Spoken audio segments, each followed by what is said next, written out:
Assalamualaikum dan salam sejahtera. Bertemu lagi kita dalam video kali ini dalam subjek Sains Tahun 3. Topik makanan seimbang dan kesan makanan yang tidak seimbang. Sebelum ini, kita telah mempelajari topik kelas makanan dan pentingnya makanan saya. Adik-adik boleh tekan link di atas untuk video mengenai topik ini. Kenapa dengan budak perempuan tu? Dia kelihatan seronok. Oh, rupanya dia sedang berada di restoran segera kegemarannya. Nak tahu, setiap hari dia datang ke sini tau. Dalam restoran ini, banyak terjual makanan segera seperti burger, nugget, kentang goreng, pizza dan minuman bergas. Setelah sekian lama mereka makan makanan segera, tubuh mereka menjadi gempal. Pergerakan mereka juga semakin lambat dan terbatas. Kesian kan? Adik-adik, adakah makanan yang dimakan oleh mereka berkhasiat? Apakah kesan jika mereka mengamalkan pemakanan ini setiap hari? Bagaimana pendapat adik-adik? Mesti adik-adik tak mahu kan? Baiklah, oleh itu, jom kita ubah cara pemakanan kita.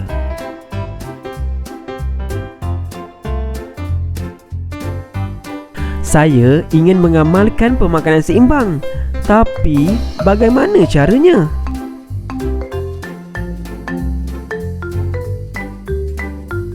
Baiklah, kita boleh memastikan makanan yang dimakan adalah seimbang dengan mengikut saranan Piramid Makanan Malaysia. Piramid makanan? Apa tu? Adik-adik, ianya digelar piramid kerana bentuk dan kuantiti pengambilannya. Cuba adik-adik lihat. Bagi aras satu atau aras yang paling bawah, contoh makanan seperti nasi, mi, roti, bijiran, produk bijian dan ubi-ubian. Kita perlu makan makanan ini secukupnya. Bagi aras 2, contoh makanan seperti buah-buahan dan sayur-sayuran. Makanan ini perlu makan banyak tau. Bagi aras 3, contoh makanan seperti ikan, ayam, daging dan kekacang serta susu dan produk tunusu. Makanan ini perlu diambil secara sederhana. Bagi aras 4, contoh makanan seperti lemak, minyak, gula dan garam. Makanan ini perlu diambil dalam kuantiti yang sedikit sahaja. Ingat ya adik-adik, semakin tinggi makanan dalam piramid makanan, semakin sedikit kuantiti makanan yang perlu diambil bagi memastikan makanan tersebut seimbang. Tahukah adik-adik, apakah itu makanan seimbang? Makanan seimbang ialah makanan yang mengandungi semua kelas makanan dalam jumlah yang mencukupi. Cuba lihat makanan ini. Sedap kan? Inilah contoh makanan seimbang.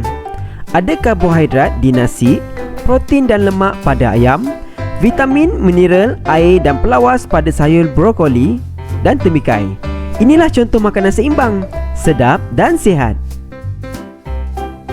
Baiklah, apakah pula kesan jika kita tidak mengambil makanan yang seimbang? Pada pendapat adik-adik, apakah kesannya pada kesihatan kita? Mari kita lihat. Amir gemar makan makanan segera yang berminyak dan bergoreng setiap hari. Apakah kesan pada tubuh badannya? Amir akan mengalami masalah kegemukan dan obesiti. Dia juga berkemungkinan mudah mengidap penyakit kencing manis, sakit jantung dan darah tinggi. Ah Keong gemar makan makanan manis seperti aiskrim, gula-gula, minuman bikarbonat dan kek. Apakah kesan pada tubuh badannya? Gigi akan menjadi rosak, berlubang dan menjadi kehitaman.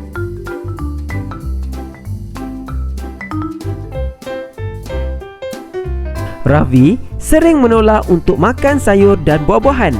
Apakah kesan pada tubuh badannya?